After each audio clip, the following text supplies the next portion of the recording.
Hey Eurovision fans, it's time for the third and final episode of my Grand Final analysis. In this episode, I'm going to be focusing mostly on the televote, but also on the running order as well. I'm going to delve into Finland's incredible televote result, as well as what happened to Germany, Spain, Austria, and Australia. So let's kiki. If you're new here, welcome. My name is Tom. I'm an Irish Eurovision analyst, and on this channel you can find year-round Eurovision coverage, analysis and stats of adult and junior Eurovision, as well as coverage of all the national finals. So in total I've done 6 videos analysing what happened in the semi-finals and final of Eurovision 2023. I did 1 on the placings, 2 on the semi-finals, and then I'm doing a 3-part series on the final, of which this is the 3rd episode. You can watch them all in any order, but if you're going to watch all the grand final videos, I would advise to watch all 3, because the first video very much comes at things from Sweden's perspective, the second one from Finland's perspective, so to get the full picture, it's best to watch all 3. I've also got some small spicy news about the channel towards the end of the video, so make sure that you stick around for that. So let's get started by talking about the televote. Okay, so this graphic shows the amount of countries that each entry received televote points from. So the yellow number is the amount of countries. Keep in mind you can receive votes from 36 countries plus the rest of the world. The white number is their ranking in terms of the amount of countries who gave them points. So only 1 country got a vote from everyone, and that was Finland. All 36 other countries plus the rest of the world vote all gave him points. His lowest points I think was only 6. So he was not outside the top 5 in a single country. So Finland won the televote in 18 out of 36 countries, plus we had the rest of the world as well. They didn't win that. Israel won that. And we can see here in this graph from Eurovisionario, other than Australia, Israel and Serbia, pretty much all of those 12s came from North and West Europe. If we look at the rest of them, there were 4 12s for Heart of Steel from neighboring countries. That's pretty understandable. Obviously these countries are going to have a very deep connection with Ukraine and what's happening there. Then we had Armenia, Azerbaijan, Cyprus, and the rest of the world all giving their 12s to Israel. I never realized this connection between those, the Caucasus countries and Israel before, but yeah, this is something I need to consider in the future when factoring in qualifications and whatnot, that these countries have a very strong connection. France giving 12 to Armenia, not too surprising. People have explained to me that there is a large Armenian diaspora in France. Georgia also giving their 12 to Armenia, a local connection there. Albania and Malta giving theirs to Italy and Romania giving theirs to Moldova. Switzerland to Albania, obviously big diaspora there. Slovenia to Croatia, Greece to Cyprus. Finland obviously couldn't give it to themselves, so they decided to give it to Norway instead. Ukraine giving theirs to Poland, which was quite surprising. I suppose that's kind of a big solidarity thing. Poland have obviously been big supporters of them. I wouldn't really associate Solo being the type of song that Ukraine would give their televote 12 to. So we can see all the countries not giving 12 to Finland, slightly more Eastern, more Southern, more Balkan, and tending to vote a little bit more along more geographical lines in this instance. Now this is obviously one of the biggest televote hauls ever. When comparing televote winners, really you need to divide by the amount of countries in that year, because obviously some years we have as many as 43, and then this year we had 37, which is one of the lowest numbers we've ever had in recent years. If we look at the average points received per country, Finland come in second behind Ukraine with 11.3. I don't think that'll ever be beaten. Stefania absolutely destroying the televote in 2022. And in 3rd place we have Grand from Italy, who actually ended up coming 3rd in 2015. They had an average of 9.4 points from the televote from each country. So a really great result for Finland, their first time winning the televote since they won the contest back in 2006. And great to see Kari having success after the competition, touring all around Europe. Sweden coming second. Now Sweden would have gotten points from everyone if Finland hadn't belonged to them. Now this was a little bit controversial. Some people saying that this is on purpose. Yeah, I think some Finnish people purposefully didn't vote for Lorraine because of the competition. Some did. She came 13th in their televote, so it wasn't all Finnish people. Big points to Sweden. I think the most they've ever gave was 10 in 2016 to France, but generally it's usually pretty low. I think if Finland weren't in contention to win this year, probably Finland would have given like 4 or 5 points. So yeah, look, that's just what happened. I think when you only been top 5 once in 50 years, people will do strange things because of that. So, you know, I get it. But this is a really spectacular result for Sweden. Before the competition, I pointed out how Sweden were consistently able to get into the top 3 of the jury, no problem. But getting into the top 5 of the televote was much more difficult. They hadn't done that since they last won in 2015. And this was the big obstacle that they would have to overcome if they wanted to win. Cornelia really made progress last year when she came 6th in the televote, but Sweden hadn't been top 5 since 2015, and they would have to turn that around to win, and they did. So Huge credit to Lorraine for being in the top 10 of every single country in Europe and the rest of the world vote, apart from Finland. And I really put that down to her incredible magnetism and performance quality. She gave huge emotion and intensity that possibly her predecessors didn't do. I did feel like Cornelia gave a little bit of emotion, but I felt like Lorraine was just that next level up, and she gave Sweden that breakthrough that they needed to get another title. Norway also getting votes from everyone but one. They didn't receive votes from Lithuania. Now, I don't know why Lithuania specifically didn't give votes to Norway. I know that in general, Norway tends to give points to Lithuania because of the diaspora, but it's not reciprocated. So that was a little bit strange. I don't know why. Maybe one of the Lithuanians can explain, was there a particular reason that that song wasn't popular in Lithuania or something like that? But this is another excellent result for Norway in the televote. This is their 5th time in a row that they've been top 13 in the televote. So quite strange that you have this dynamic where Sweden and Norway as neighbours, Sweden awesome in the jury, comparatively not as strong in the televote. Norway amazing in the televote, not as strong in the jury. Both want what each other have. I spoke in my first video about how Sweden is kind of like this very well-behaved schoolgirl who always shows up to class. Norway is kind of like the more spunky, feisty, popular kid who everyone tends to love, but maybe doesn't have as good grades, shows up to class late occasionally now and then. So this is what Norway really needs to work on if they want to have their breakthrough. Their televote is really consistently strong, but they don't seem to be able to connect with the juries in the same way. So then maybe they need to look at Sweden and say, what can we maybe do to strengthen up our jury score? I recently did a review of the interview that Stig Karlsson, the Norwegian head of delegation, did with a Hungarian podcast, where he thought that the solution was that the power of the jury should be reduced down to 30-40%. I think that's a solution that very much suits the Norwegian delegation, not really looking at the grand scheme of what's best for Eurovision. Yeah, I think a better solution is that Norway needs to look, okay, we're great at the televote, how can we improve our jury score? That's a little bit more self-reflective as opposed to just kind of pushing the blame onto the jury. Also great to see that both Norway and Sweden, who both did so strongly in the televote,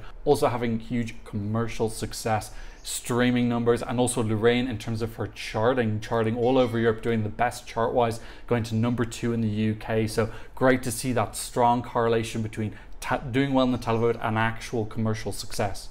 Israel receiving votes from 30. Now this is really interesting that the countries who didn't give points to Israel were pretty much all northern. So Sweden put it 17th, Denmark put it 17th, Finland put it 15th, Estonia put it 16th, and Iceland put it 11th. So really strange that there's like this Nordic contingent who just didn't like Noah Corral. Everyone else south, apart from Germany and Slovenia. Slovenia put it 11th, Germany put it 13th. I'm not sure if that is in Northern Europe just didn't like this style of music. I have to admit, I thought this was kind of like very polished, slick pop was the type of thing that Northern European countries would like. So I was really surprised by that. Italy receiving points from 29 countries and Ukraine from 28. And then there's quite a bit of a drop off down to 7th place, Croatia receiving points from 20. But the key thing to note here is there are 6 countries who are receiving points from pretty much everybody. These 6 televote vampires, these countries are getting points from pretty much everybody. These people are hoovering up points. Finland, Sweden, Norway, Israel, Italy, and Ukraine. Now, what's the main thing that connects those countries? 4 of them are from the first semi-final, and then we have 2 automatic qualifiers in Ukraine and Italy. And this is really relevant when you consider what happened to Australia. So many people saying to me, Tom, why did Australia do so bad in the final compared to the semi-final? And for me, the biggest single reason for that is these 6 televote vampires. So if we look at semi-final number 2, there's 16 countries, but really 4 of them were just out of it. So San Marino, Romania, Denmark, and Greece barely getting any points, 20 points in total between them. So what we have left is we have a semi-final with 12 countries. Now those 12 countries obviously can't vote for themselves. So there's basically only 11 countries that they can give points to. You have 11 options to give your 10 votes to, and that's why it was just a points fest. All these countries just eating up loads and loads and loads of points. Probability of 10 out of 11, which is like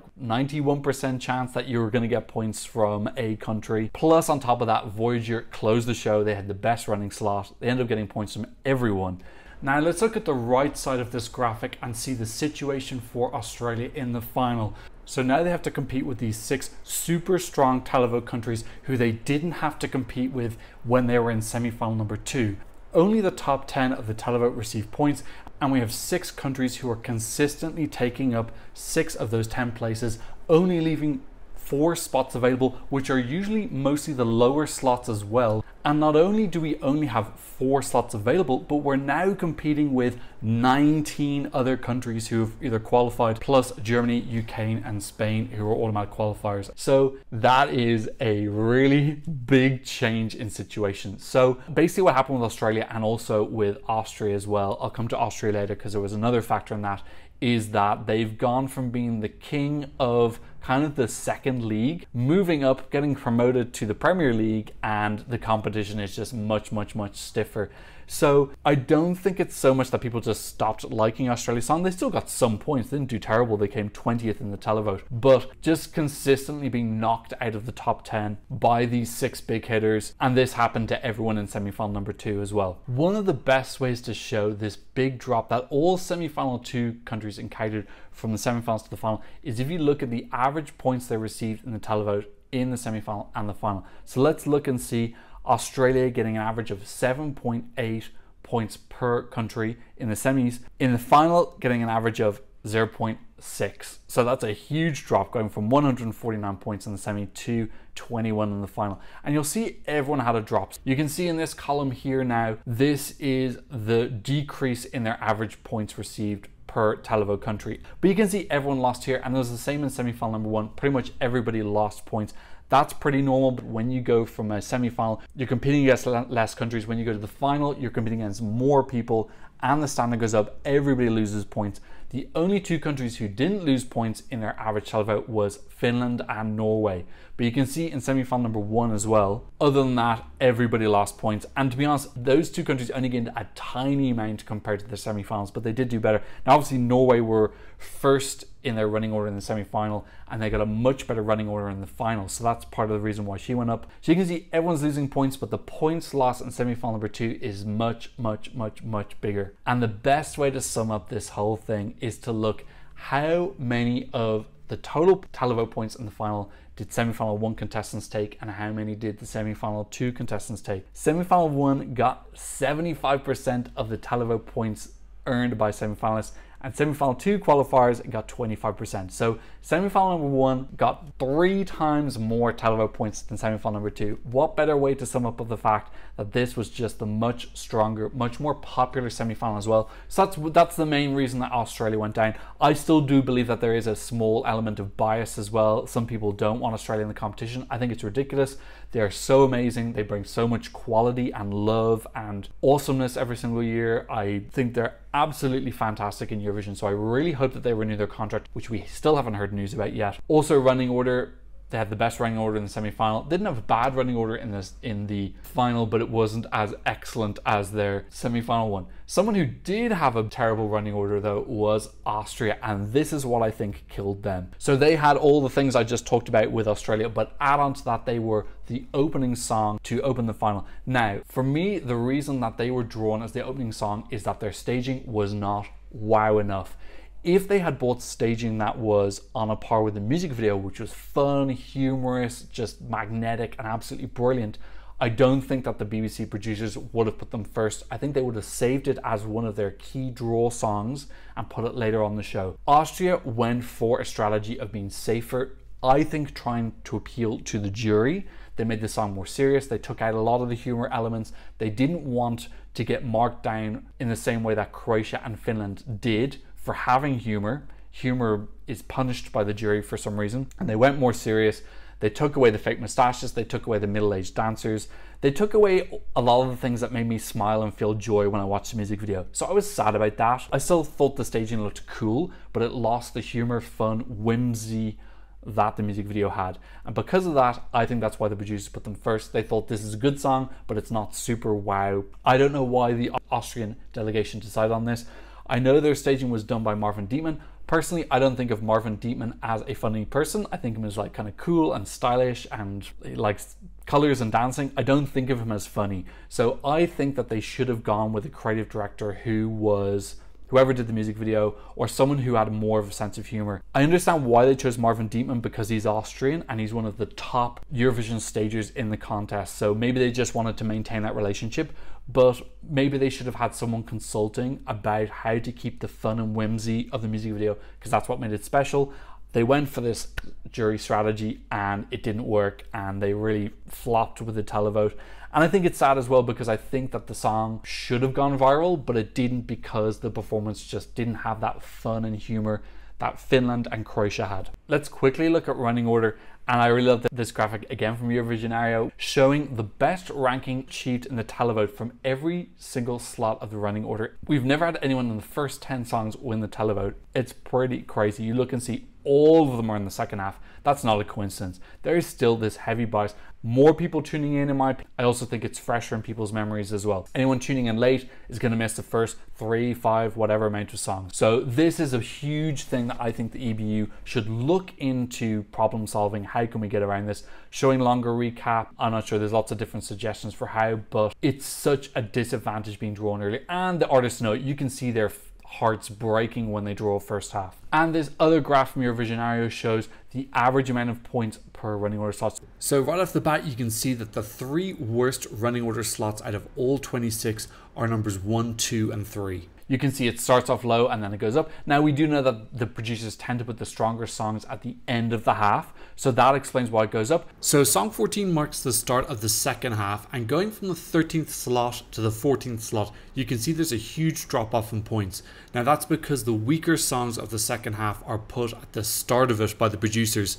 But despite that, they're still scoring more on average than the starting songs of the first half. So let's take a look at that. If we take the average of the first 8 running order slots of the first half, so that's songs 1 to 8, their average televote score is 55 points. If we then take the first 8 songs of the second half, so that's songs 14 to 21, they have an average of 80 points. So that's an average of 25 points more for the songs at the start of the second half, which is a 45% points advantage over the songs in the first half. And that is literally just from drawing a ball out of a bowl. Let's look at some graphs from Dolphin, who's someone I follow on Twitter, who loves his like big crunchy deep stats. And he's shown this really clearly, how does running order impact the televote and jury in the grand final. And again, you can see the steep curve going up and up. And again, that's because the better songs are put at the end of each half. But you can see the televote at the start there is just super low. Lots of people not watching or don't remember the songs at the start. It's just undeniable. We've got a second graph here, the impact of final running order on the televote and jury. Okay, so just to explain this graph, first of all, the light blue and light red lines are the same ones that we saw in the last one I showed you. They represent the running order points when the producers decide the running order. But in case you didn't know, this producer created running order was an innovation that happened last time that Sweden hosted it in Malmö in 2013. So prior to that, the running order used to be random, and this graph shows that. That dark blue and brown line in the background represent the random running order. So this represents when the draw was totally random. Now this is really interesting, because you can see when the producers are involved, they put the stronger songs at the end of the half. Even when it's randomized, this is totally random. You can still see this trend of moving up, and it's with the jury as well, which is the kind of sad thing, because you would expect the jury to be like, okay, please consider all songs. But you can see there's this very clear trend that later songs have an advantage with the televote and the jury, and that's with randomized. This is the #1 graph. Thank you, Dolphin Dane, for this. It is so clear at showing this very clear bias for songs to be later in the running order. This is why people jump with joy when they open up the egg and they get second half. So you can see Austria in the worst possible place. Slot #1, so long ago in people's memories. Running order plus that staging killed them, killed their televote. And this should have been top 10. They were right on the cusp. If you look at 10th to 15th, there's a really small points difference between all of them. There's only 9 points. I think if Austria had an extra 10 points, they would have been top 10. So Czechia 129, Lithuania 127, Cyprus 126, Croatia 123, Armenia 122, and Austria 120. So that difference between 10th and 15th is crazy. All of those countries so close to the top 10. Now I have to admit, I already think that Lithuania, Cyprus, and Croatia made a lot of good decisions. So I don't think that there's that much they could have done. Armenia as well. But for me, yeah, Austria, just a couple of decisions differently, very easily could have got an extra 20, 30, 40 points and been very safely into the top 10. Czechia, full credit to them. Actually did an amazing staging, really beautiful, very classy, very clever transition of the music video onto the stage, and they deserve that top 10. So I'm glad that they got it, because in the end, their decision making was better than Austria's. Even though Austria is still my number 3 song for the whole year, delegation wise, creativity wise, Czechia did a better job. So let's talk about what happened to Germany. Rachel from the piece around already summed it up. This song was basically disqualified from the jury for not being pop. I think it's pretty abrupt to say it that way, but I think that's pretty much what happened. People saw it, they saw this is glam rock, we don't get this vocal's different from what I'm used to hearing, and they just disqualified it from that. I know as a glam rock song, it's not the most groundbreaking or amazing song ever, but for me, their performance quality, the stage show is incredible. Chris Harm's vocals incredibly technically difficult, and I don't think he got any marks for how difficult that was. I think the vocal thing in the jury is too much an X factor, belting a big note, Adele vocal. An extremely difficult technical vocal like Chris Harm's was just completely and utterly ignored. It comes down to the jury makeup. If we had more people who appreciated this from the rock industry, this would have done better. Plain and simple, Germany was a victim predominantly from the jury makeup. I think it's really sad. A lot of Germans really love this entry. They felt passionate about it. They've sent a lot of bland stuff in the past. This wasn't bland. It had a lot of culture. The band were brilliant, they're really established. They've done so much work in the off season, doing promotions and building part of the community.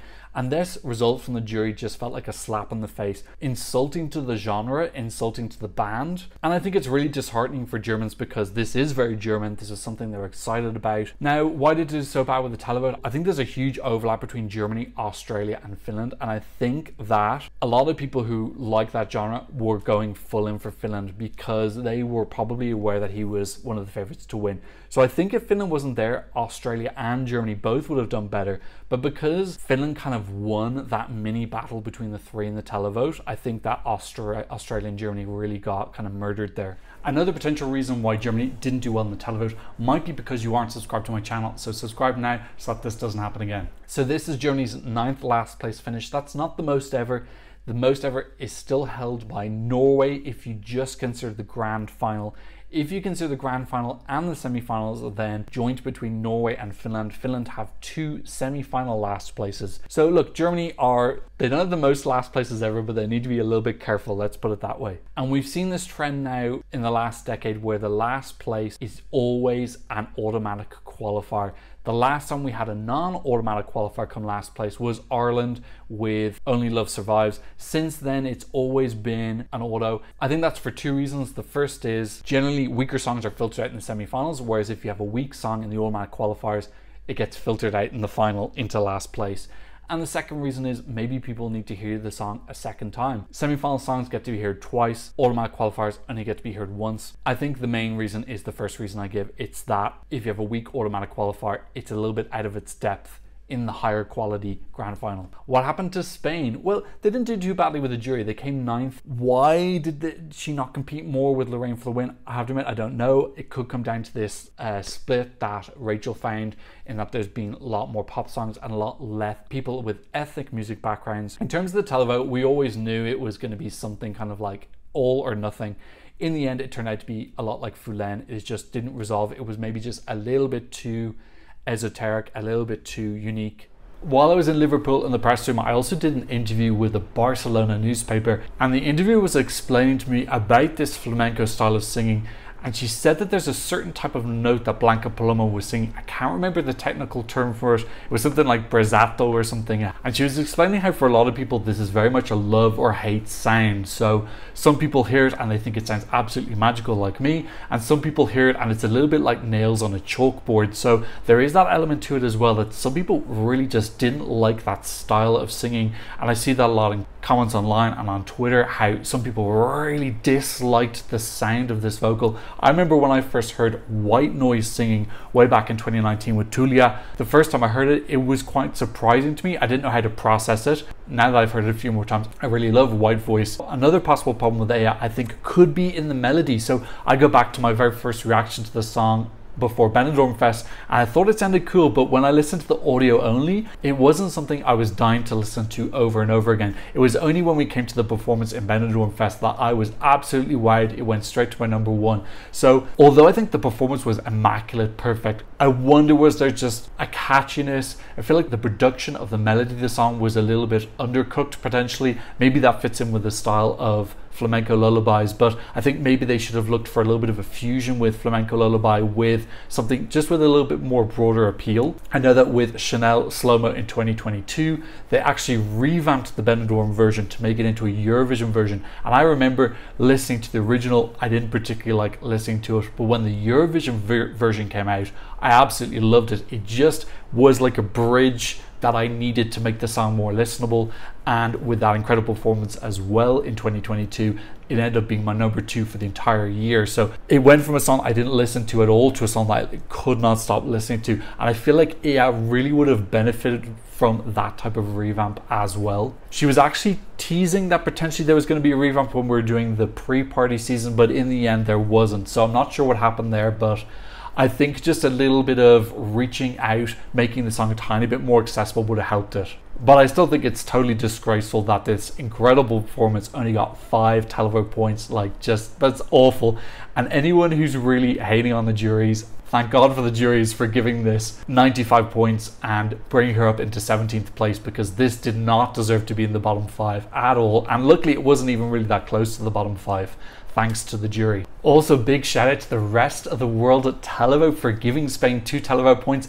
This year, the introduction of the rest of the world Televote, I'm a massive fan. I think this is really, really cool. It involves more people around the world. It's not big enough to change the results, so it doesn't really give people anything to complain about. And also, it's an extra revenue stream for the contest. Obviously, the more money coming in, the lower the participation fee, and we can get countries like Bulgaria, North Macedonia and Montenegro back into the competition, and hopefully one day in the future Bosnia Herzegovina, but they have other issues they need to work with first. So yeah, I'm a massive fan of the rest of the world. I presume it's going to continue because I haven't heard any blips about it. In terms of the rest of the world results, it's only been going 1 year, so it's a little bit too early to start analysing that, but they gave their 12 to Albania in semi-final number 2, they gave their 12 to Israel in semi-final number 1, and the final. Armenia also doing very well with the rest of the world vote as well, and then as I said, Spain got 2 points. So we're gonna have to wait a couple more years to see what patterns start to emerge with the rest of the world. Is it going to be very favorable for Albania? Obviously Kosovo are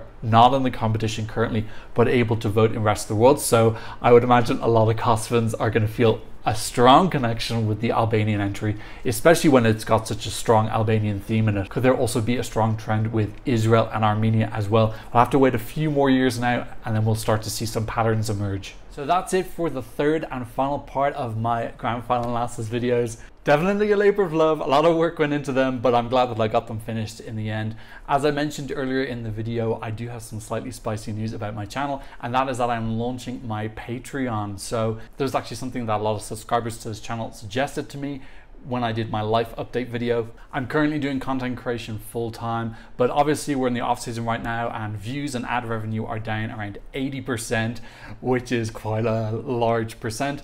And on top of that, copyright is getting more and more complicated. So in case you don't know, many record companies now use bots to flag copyright if you're reviewing any of their songs. So even 5 seconds in a 30-minute video, I lose all the revenue.